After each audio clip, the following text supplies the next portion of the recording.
Hey everybody, it's Caitlin, your geeky girlfriend, and as you can see, we are in the car again, so you know what that means. We're going to do another Summer Rides and Reads series, and today's book is book number 23 for the year, so we're almost officially halfway through, and halfway to our goal of 48 books for the year of 2025. And right now I'm actually on my way to the book club meeting for this book, and so we have a little bit of a longer drive today. This book club is taking place in the town where I used to work, so it's a bit of a commute. But anyway, before we get into it, if you're new here, welcome. Like I said, I'm Caitlin, and this page has just about everything on it. I kind of just use this page as a way to calendar or like commemorate, I guess you could say. It's not really the right word, but just a conglomerate, a collage, if you will, of all the things that I like. So I post things about Disney, I post things about Taylor Swift, I post things about books and movies and fashion, and then there's going to be a lot more like real life content coming as well very, very soon. And so if you like any of those things, then I encourage you to scroll through my channel and find some videos that might be interesting to you, and go ahead and give those a thumbs up. And then obviously if you like this video or want to see more or want to be notified, then you can hit that red button and subscribe and hit the bell to be notified when I drop new videos. I post a new video about every week, so if you sign up for the notifications, you're going to be blown up a little bit, so sorry about that. But yeah, so like I said, my goal for this year was 48 books, and I'm kind of in the middle of a lot of reading challenges right now. I was invited to do an A to Z reading challenge through a friend of mine, where you literally just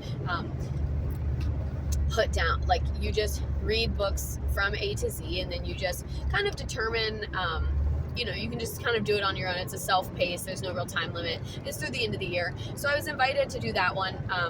But I'm also in the middle of a rainbow reading challenge, and I'm on my last book of the first round of that, which is White.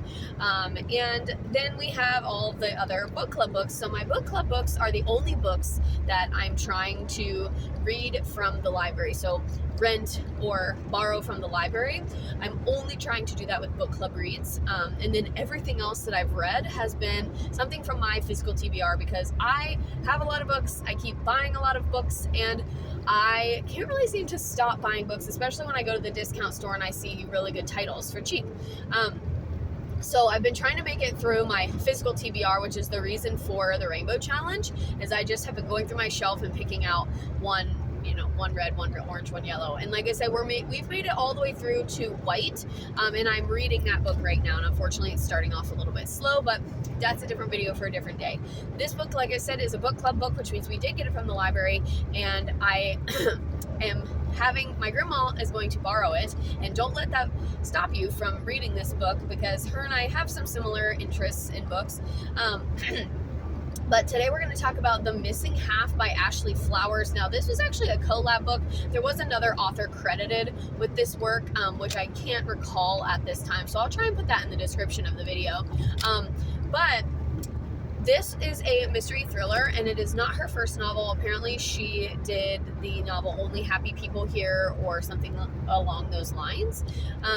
And this is like I said, it's a mystery suspense. You could kind of maybe say thriller, but I more so think of mystery. Like, when I think of mystery, I think of a detective story, somebody solving a case, and that is what this is.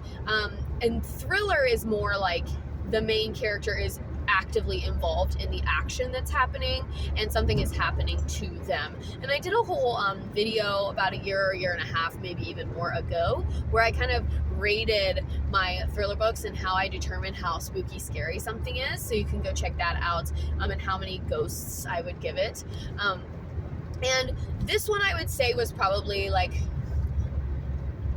not even a 2 ghosts. So this is not very scary. It wasn't intense in the like I felt like something was going to jump off the page and come for me. It was just kind of intense. The pacing of the novel was very fast, and so that made it really easy to kind of get into and get attached to the characters. But I would more categorize this as a mystery suspense novel and less of a thriller. But depending on your definition, depending on how you rate your books, obviously you might see that a little bit different. So if you're new here, I tend to not go too much into the plot. I just kind of give a general summary and then my overall thoughts of it as a book, what I liked, what I didn't like. We try not to go too deep into the spoiler setting, like into spoiler territory where I'm giving away a lot of big major plot details. So this book follows Nick, and Nick lost her sister unexpectedly about 7 years before the events of the novel, and she is kind of stuck in a rut of her own life. She had a recent DUI, and that's not a spoiler because that's heavily talked about throughout the plot.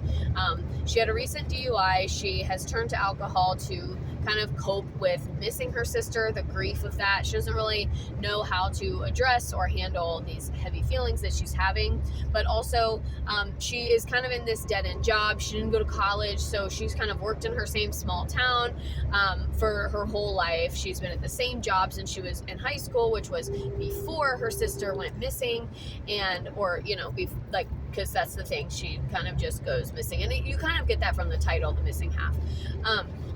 And then literally at the very beginning of the novel, Nick is approached by this other young woman who also lost her sister unexpectedly around the same time that Nick lost her sister. So then the two sisters kind of team up to kind of find missing pieces and see if there was anything that the cops or detectives missed when they were looking into the case originally. And so that's pretty much the novel in general, like as a whole. Nick and the sister's name is Jenna, and they just kind of team up to try and solve the case of their sister's random disappearances.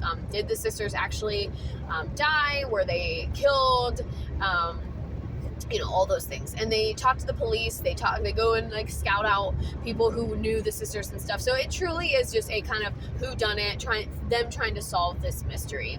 And like I said, I felt that the pacing of the novel was very fast, which I like. I like a fast-paced novel, especially in a thriller. I don't like periods of lull. I kind of like it to keep moving and keep me guessing and keep me invested. And the chapters are also very short, which is a really engaging way of writing. And if I am reading a book with really long chapters, I just feel like the motivation is just not there. Whereas with this one, it was like, oh, let me just read one more chapter. And that was like, 3 or 5 pages. So I just felt like I was reading the book really quickly. And that therefore encourages me to read more because I feel like I'm, increasing my reading speed and all of that. So, and it like helps with the personal statistics and all. So like I said, I really liked that. Now, in terms of character development, I don't know if there was a character that I really liked or felt sympathy for. A lot of people are probably going to say that they really liked Nick and felt that Nick had strong character development. I don't know if I feel that way. I feel like by the end of the story, she really didn't improve from... Like, she didn't grow as a person because she was still kind of being let off the hook, so to speak, without giving too much away. I just felt like she really didn't get a just ending, and she wasn't really asked to serve any consequences for her actions. And on the flip side, Jenna, people might think like that she was supposed to be the villain in the story. I would disagree with that because, and again, I can't go into too many details, but like I said, I would disagree with Jenna being the villain just simply because of her character's kind of backstory and the motivation that she has. I don't know if it's appropriate to say that either one of them was the villain. I think, I don't really know who the villain is supposed to be in this story. I think that's up for reader interpretation. I think there are multiple iterations of, fan theories that you might read or reviews where everybody says that Nick is the bad one, Jenna's the bad one. Some people might say that it's the cops. Some people might say that it's Brad. yeah, I don't feel strongly about any of those people, but I do feel strongly about the fact that none of the characters really got justice for their actions. And I just kind of feel like everybody in this story just kind of got away with what they did. And I don't like that. I like when even if I'm disappointed in an ending, I like when the characters, or when I feel like the characters got some sort of justice. And I said that about another thriller that I read recently too, where I just felt like everybody kind of just got away with things. And I don't, which, you know, some people would say that that's a commentary on life today, and we're not going to get into all that. I disagree. I feel like justice is served and should be served. And like I said, that we're not going to get into all of that. That's not to be political or anything, but I just like when, and even if that was the case, right? Like, most people read as a way to escape, as a way to step in or slip into another world, as an escape from reality. And so books should have that then, if that's the reality that we're not seeing in the world. I'm not saying that that's what I see, but I'm just saying, you know, going along with this narrative of why we read and why readers read what they read. But yeah, I think for that reason, that was why I gave this book 4 stars. I was really on track to 5-star this book, and I just read another 5-star book, so I was really excited with July's overall outlook in general, because I read a 5-star book, and then this one was on track this one was trending 5 stars. It was fast paced. I really liked how the story was developing. I liked the twists and turns, because there are several. I liked kind of finding out those new pieces of information. I felt like I was a part of the story and helping them in some way. But also, once we got to the ending, then it lost me, because I just felt like the ending was, yes, it was unexpected, and a lot of people will like that. A lot of people will say that this book was really unexpected and you didn't see it coming, and that is true to a certain extent. However, the reason why it was unexpected, or the reason why the ending was the way that it was the part that I was disappointed in. Maybe you could say that I don't agree with how it was written. But yeah, this book was trending at 5 stars, and then the ending, I had to go down. So on Goodreads, I did give this book a 4 out of 5, which is still a very solid rating. And then on Storygraph, I actually gave it a 4.5 out of 5. I felt that it was fast-paced. It was intriguing until like the last 30 pages. And then I only lost interest really in the last 15 to 20 pages. Other than that, I was very in it, very invested. I wanted to keep reading. I was, reading for hours at a time, just because I was invested. And right now, I can't say the same about the books that I'm currently reading. Like, I don't have that same motivation. So I felt this book was very enticing, very intriguing, and it read very fast, which I love.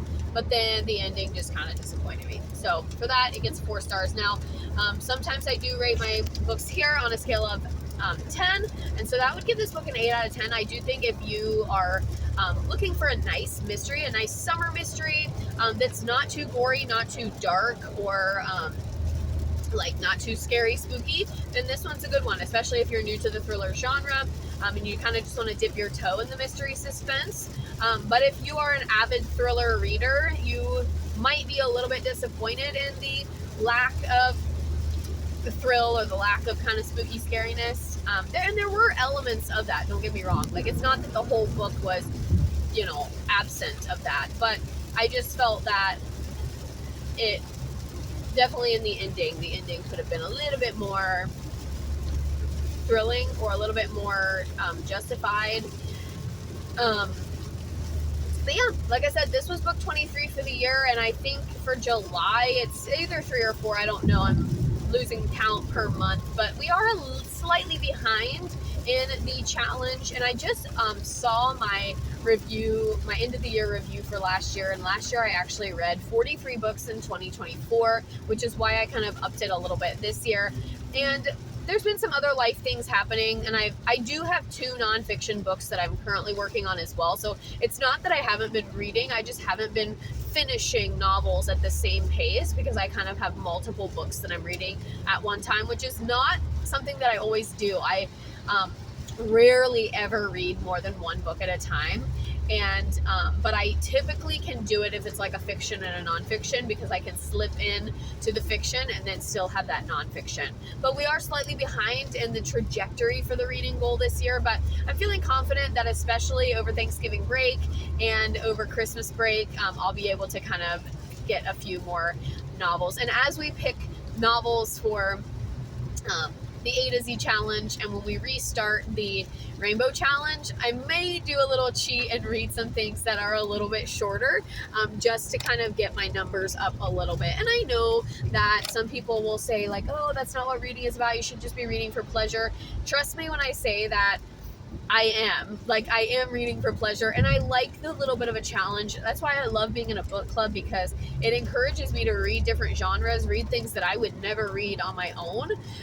And so it's a way just for me to like challenge myself and just remind myself, and kind of it allows me / motivates me to not let myself get into a reading rut where I don't want to read. Like, it either makes me make a decision about not finishing a book.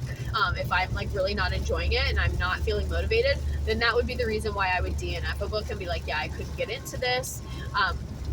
I don't want to finish it. The last book that I DNF'd was actually Pride and Prejudice, and before that, I had DNF'd The Cruel Prince, which I know is really, really popular for YA fantasy, but I just could not get into it. I didn't like any of the characters, and